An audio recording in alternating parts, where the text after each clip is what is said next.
Sini mantai na segay tong nairang reply na ni Bago. Sini ni coba singoro sini ceng na suruh kelaya. আমি বলতে চাই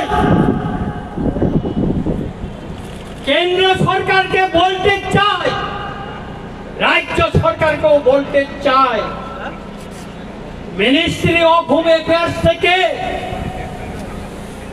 যে নোটিফিকেশনটা বাইর করা হয়েছে সেই নির্দেশনা অনুসারে ভারতবর্ষের সেই ঘোষণাতে মহারাষ্ট্রে দিল্লিতে হরিয়ানায় তামিলনাড়ু আসাম অরুণাচল প্রদেশে যে নির্দেশিকাকে কার্যকরী করার জন্য পদক্ষেপ নেওয়া হয়েছে ত্রিপুরাতেও তাই যেন আর বিলম্ব না করে পদক্ষেপ নেওয়া হোক নতুবা আগামী দিন এই নির্দেশিকাকে কার্যকরী করার জন্য যা আন্দোলন করার প্রয়োজন যত কঠোর আন্দোলন করার প্রয়োজন সেই আন্দোলন আমরা করব এই মঞ্চ থেকে আমি ঘোষণা দিচ্ছি আমি সবাইকে বলতে চাই আজকে মিডিয়া এবং সারা ত্রিপুরার সব অংশের জনগণের সামনে বলতে চাই এই আন্দোলন থেকে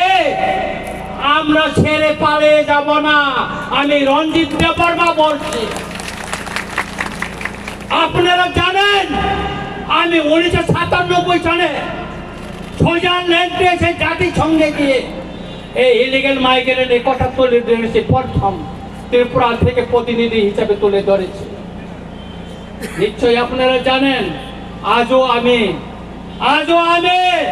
এই অবৈধ তৎকালীন পূর্ব পাকিস্তান আধুনিক বাংলাদেশ থেকে আগত বেআইনি অনুপ্রবেশকারীদের শনাক্ত করে তাদের দেশে সসম্মানে পাঠানোর জন্য আমি লড়াই করে যাচ্ছি এবং করে যাব তাকুরা বকুরা আং ককছানা নিশিকাং তিনি চিনি ও পান্ডাব চিনি বরমগানাং মহানন্দ বাবু তিনি রণনীতি ইফাং তাইরো ফাই মাননা পাইকা চিনি কাউন্সিলর ত্রিপুরা হদানি বরমগানাং বীরেন্দ্র ত্রিপুরাनो কবৈ गोबां मा हदानि चिनि अकारारो फाइसक पाइका गोबां मा चिनि सुबिर सुसाइटिनि बरक पाइका गोबां मा चिनि एनजिओसनि बरक पाइका गोबां मा बरक যারা রাজনৈতিক পতাকা তলাবো ফাইনালি নাইয়া তিনি ওর পতাকা করে কোনো রাজনৈতিক দল নেই পতাকা নেই আজকে আমাদের এই আজকে সমাবেশে কোনো রাজনৈতিক দলের পতাকা নেই শুধু জাতীয় পতাকা নিয়ে আমরা আন্দোলন কারণ আমাদের এই ইস্যুটা হচ্ছে জাতীয় ইস্যু এই জাতীয় ইস্যুকে আমরা জাতীয় পতাকা নিয়ে আন্দোলন করব এবং রাজনৈতিক পতাকা দিয়ে নয় আমাদের মহারাজা বলেছিল পয়লা জাতি পার্টি সেই জন্য আমাদের জাতিকে আজ রক্ষা করতে হবে পয়লা তারপর পার্টি সেই জন্য আজকে পতাকা ছেড়ে দিয়েছে পার্টির পতাকা ছেড়ে আজকে আমরা জাতীয় পতাকা নিয়ে লড়াই মাঠে নামছি অনেকে হয়তো প্রশ্ন করতে পারে রঞ্জিত দেববর্মা ত্রিপুরা মঠার এমএলএ উনি কিভাবে পতাকার বাইরে ত্রিপুরা মঠার বাইরে হয়ে গেল না আমি আজকে এখানে ত্রিপুরা মঠার এমএলএ হিসেবে আসেনি আমি সাধারণ জনগণ হিসাবে জনপ্রতিনিধি হিসাবে আমি এখানে এসেছি এই লড়াই সর্ব অংশের জনগণকে নিয়ে লড়াই এখানে বাঙালি পাহাড়ি মুসলিম খ্রিস্টান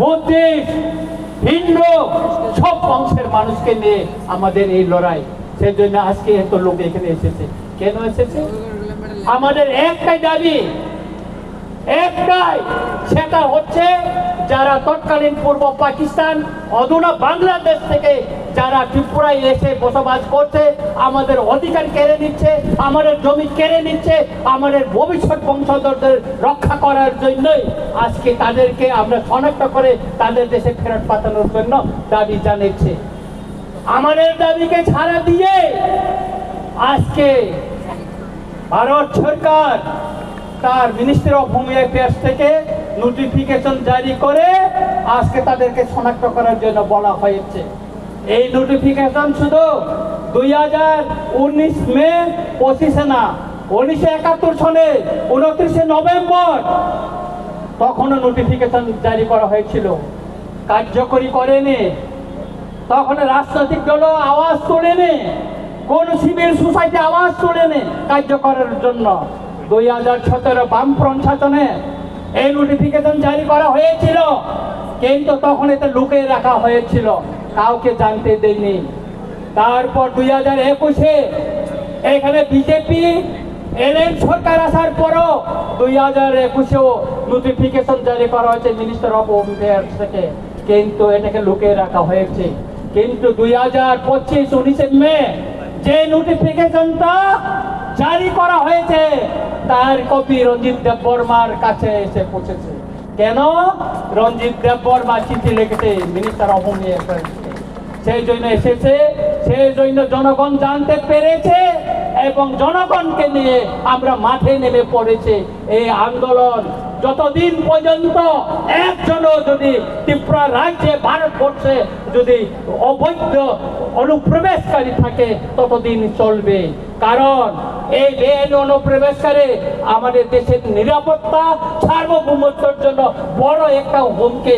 আপনারা জানতে পারছেন সেই কাশ্মীরে পেহেলগামে অ্যাটাক হওয়ার পর কি অবস্থা ভারতবর্ষে, তারপরে ভারতের স্বরাষ্ট্র মন্ত্রণালয় এই পদক্ষেপ নিয়েছে।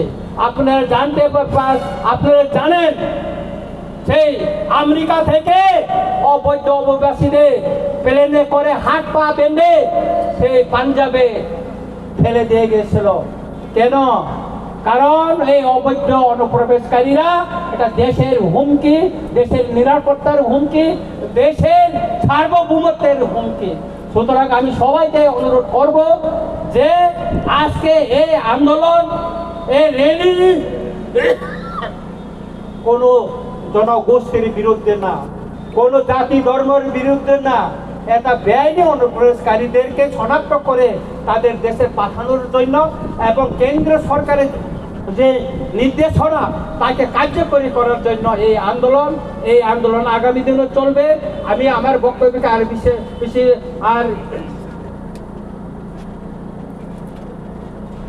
দীর্ঘায়িত করতে চাই না। আমাদের মিছিল এখনো শুরু হয়ে যাবে। আপনারা শৃঙ্খলাভাবে সবাই মিছিলে জাতীয় পতাকা নিয়ে আপনারা সবাই একসাথে আমরা মিছিল করব। এই মিছিল শেষে আপনারা নিরাপদভাবে সবাই আপনারা বাড়িতে চলে যাবেন। আগামী দিন আন্দোলনের জন্য আপনারা প্রস্তুত থাকুন।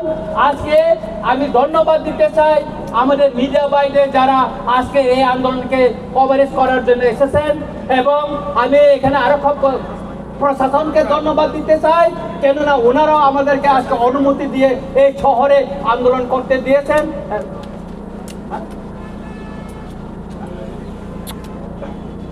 এটা করতে চাই। পরিশেষে একটা বিষয় আমি বলবো, সেটা হচ্ছে গতকাল ডক্টর শ্যামাপ্রসাদ মুখার্জির জন্ম শতবার্ষিকী। আমি বিরোধিতা করব না। মাননীয় মুখ্যমন্ত্রী মহোদয় দীর্ঘদিনের আমাদের দাস আমল থেকে সেই জমি, সেটা ছিল লাল মহল, ছিল দাস আমলে একটা ট্রেজারি ছিল, সেটা বামফ্রন্ট আমলে সেই জমিটাকে দখল করে সেখানে টাউন হল করা হয়েছে।